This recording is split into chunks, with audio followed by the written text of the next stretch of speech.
Jangan terbatas memikirkan bahwa modal itu hanya uang, ya.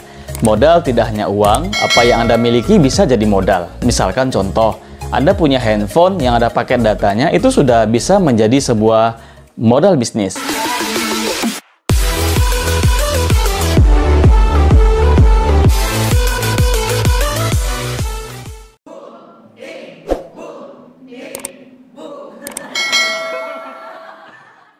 Halo, selamat datang dalam channel saya.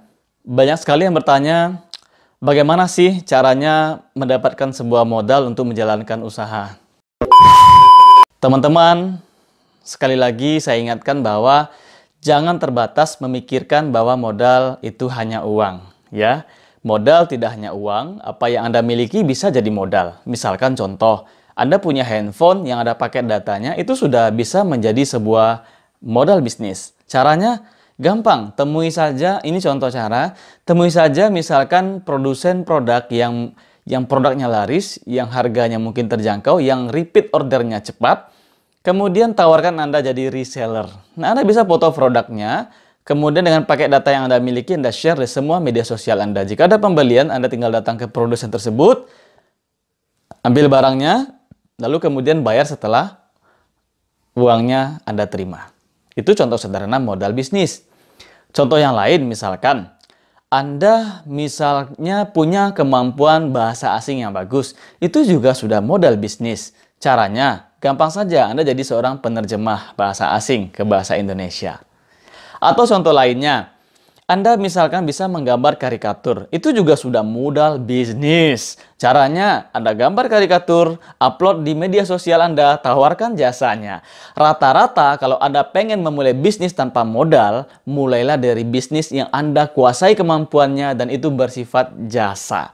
Karena jasa itu marginnya tidak terbatas, Anda bisa bikin margin sendiri dan kadang-kadang modalnya nggak jelas. Contoh tadi kan bikin karikatur modalnya kan nggak jelas. Anda cuma modal kertas, gambar pakai pensil, kemudian di scanner dijadikan sebuah sketch di komputer atau laptop Anda. Anda bisa mendesain grafis atau mendesain video, itu juga sudah modal bisnis. So, stop talking about no money to start your business. Oke? Orang yang mengatakan tidak punya uang memulai bisnis adalah orang-orang yang berpikir bahwa bisnis itu is all about money. Tapi bisnis tidak hanya sekedar uang. Bisnis bisa juga soal bagaimana Anda memasarkan talenta Anda, kemampuan Anda, dan menghasilkan uang.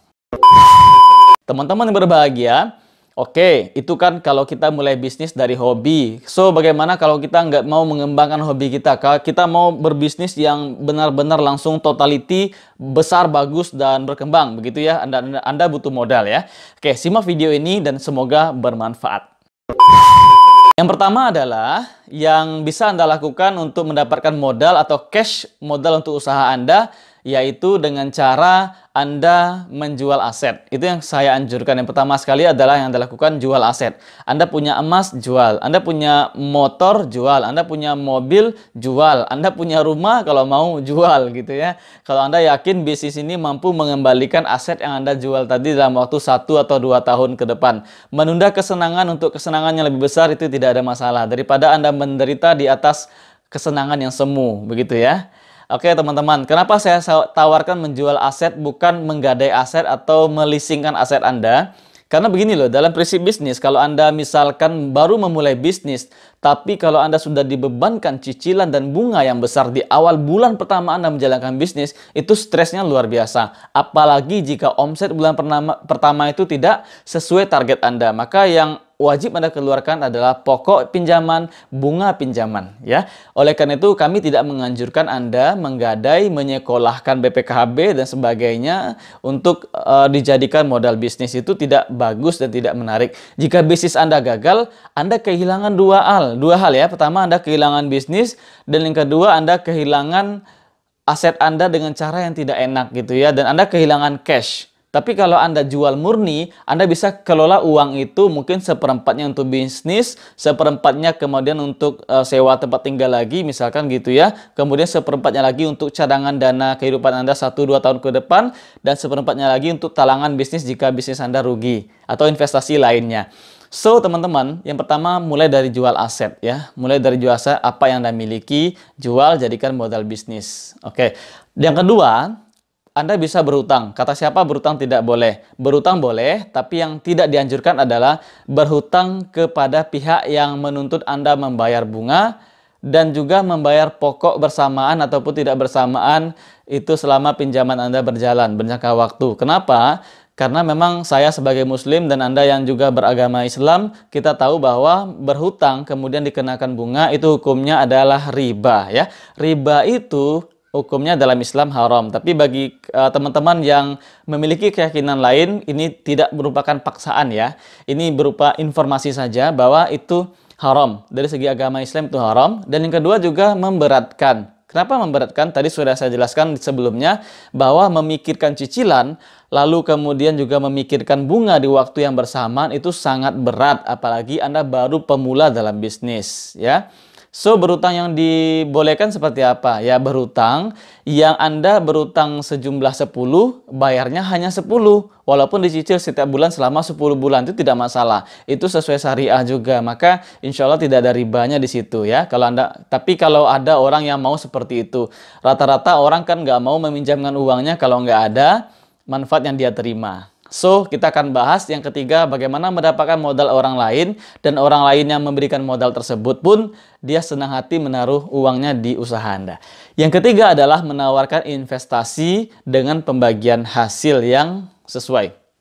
Ini pernah kami lakukan dulu ya, sekitar 10 atau 11 tahun yang lalu. Saya butuh modal sekitar 35 juta rupiah.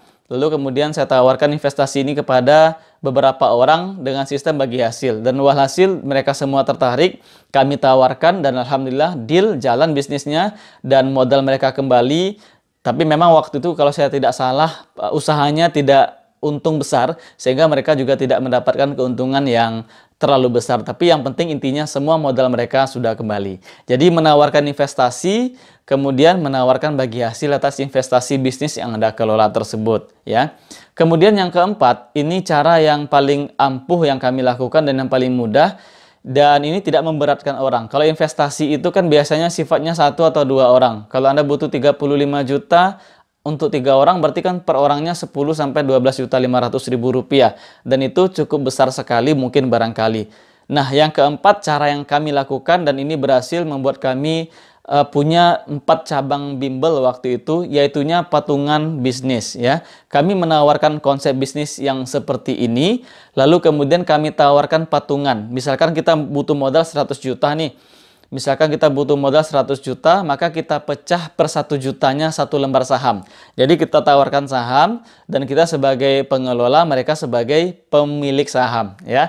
Jadi kalau kita tawarkan 1 juta 1 lembar saham, berarti untuk 1 modal cabang itu butuh 100 lembar saham atau 100 juta rupiah. Maka kita tawarkan, ya tidak apa-apa jumlah orangnya banyak, tapi yang penting mereka membayarnya kecil dan kita pun lebih cepat memulai bisnisnya. Memang ini resikonya adalah bertanggung jawab kepada orang yang banyak itu sulit sekali karena memang setiap orang punya kepala yang berbeda-beda gitu ya. Ada yang paham bisnis, ada yang paham investasi, ada yang tidak. Yang paham investasi mungkin Anda beruntung ketika bisnisnya rugi, mereka tidak menuntut Anda. Tapi kalau yang tidak paham investasi, mereka menyangka bahwa investasi ini pasti untung sehingga nanti ketika bisnisnya rugi, mereka menuntut Anda. Oleh karena itu solusinya bikin kontrak kerja atau akad yang jelas atas modal tersebut. Misalkan akadnya itu mudharabah bagi hasil, ketika Anda rugi maka sama-sama rugi, ketika ada untung maka sama-sama dibagi keuntungannya tersebut. Oke teman-teman, itulah mungkin beberapa cara yang bisa Anda lakukan untuk mendapatkan modal usaha. Tapi yang jelas keempat cara ini bisa Anda lakukan bersamaan ya, atau bisa Anda pilih salah satunya yang Anda sukai dan yang paling mudah rasanya. Semoga bermanfaat. Saya Pobi Kevin. Silakan tinggalkan jejak Anda di kolom komentar jika ada pertanyaan lainnya. Jangan lupa like kemudian klik subscribe untuk mendukung channel ini. Terima kasih. Assalamualaikum warahmatullahi wabarakatuh. Salam dahsyat.